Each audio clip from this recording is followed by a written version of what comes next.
At any point in time during the execution of JavaScript code, what makes some variables reachable and what makes some others not?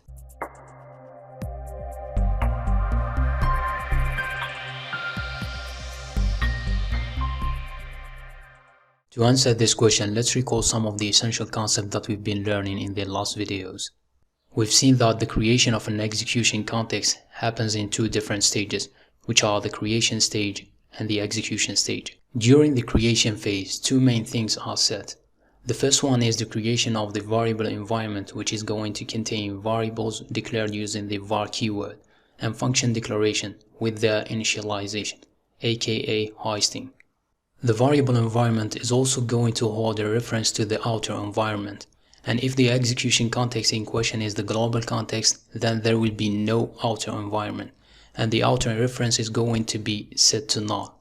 Now the second thing created during the creation phase is a lexical environment, which is going to be just a copy of the variable environment at this stage. The lexical environment will serve as a mapping between identifier names and the values associated with them at runtime. So during the execution phase, a new lexical environment is created whenever the execution control meets an open curly bracket, or in other words, the beginning of a new block within the current running execution context.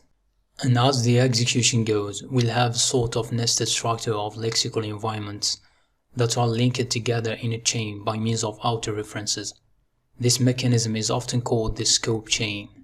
The process of identifiers resolution within the lexical environments happen by searching up the chain and not the vice versa. And if the resolution of an identifier fails, a reference error will be thrown. Now enough theorizing, and let's move to the code editor to illustrate all of this with an example. So this is the example for this lesson. Our main goal here is going to try to guess the content of variable environments and lexical environments at each execution context, and also try to guess the output of these console logs. So the first thing that we are going to start with is the global execution context, where we are going to have the variable environment and the lexical environment, which are going to be equal at the beginning. And as we enter the execution phase, A is going to receive the value 1,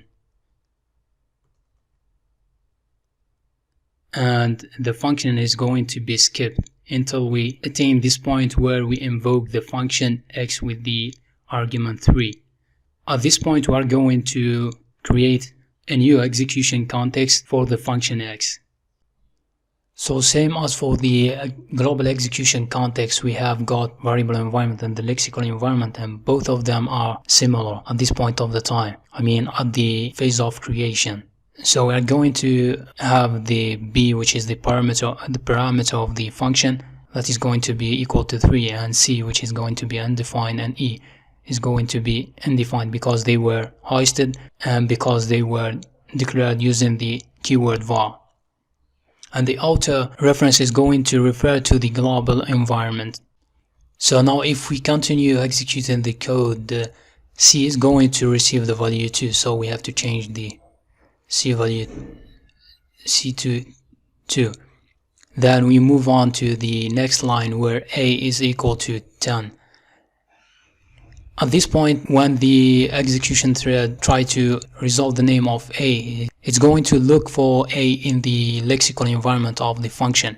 As you can see, we don't have the variable a in the lexical environment of the function.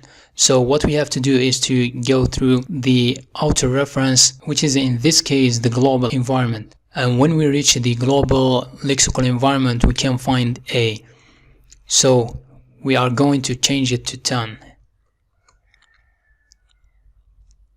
So in the next line, we are trying to console log the variable d. What we have to do is trying to resolve the d variable, and to resolve it, we are going to see in the lexical environment of the function.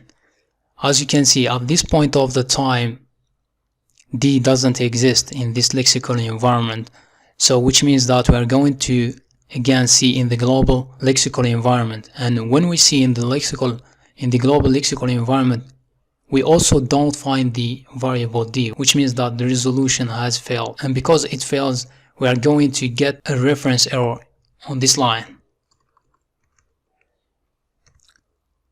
And to prove that, let's just try to run this code with Node. So as you can see here, you are getting a reference error because D is not defined. So if we move on in the execution process, we're going to reach this if statement block. At this time, a new lexical environment is going to be created. The lexical environment at the beginning is going to hold the outer reference, which refers to the funcx lexical environment. And as we reach this line, D is going to receive the value 3. And because it was declared using the keyword let, so it's not going to be hoisted. Instead, it's going to go into the lexical environment.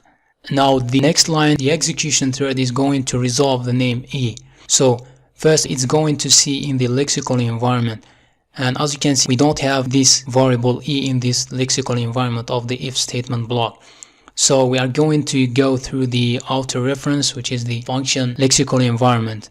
If we look at the lexical environment of the function, we can find E. So E is going to receive B, and B is equal to 3. We are going to change E to 3. Then we move to the next line where we are trying to console log the value of E. Because E doesn't exist in the lexical environment of this if statement block, we're going through the outer reference, which is the function lexical environment. E is equal to 3, so this is going to be, or the output is going to be 3. And same for A. So we are going to look for A in the lexical environment of the if statement block.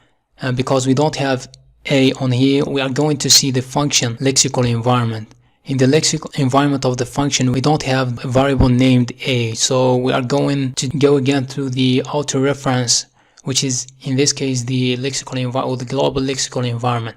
In the global lexical environment, we can find the variable A, which is equal to 10. So the output here is going to be equal to 10. So then when we reach this line, so this lexical environment is over. Then when we reach this line, which will trigger the return implicitly, which means that the function is going to be popped off the call stack, and which means that we have finished with this function.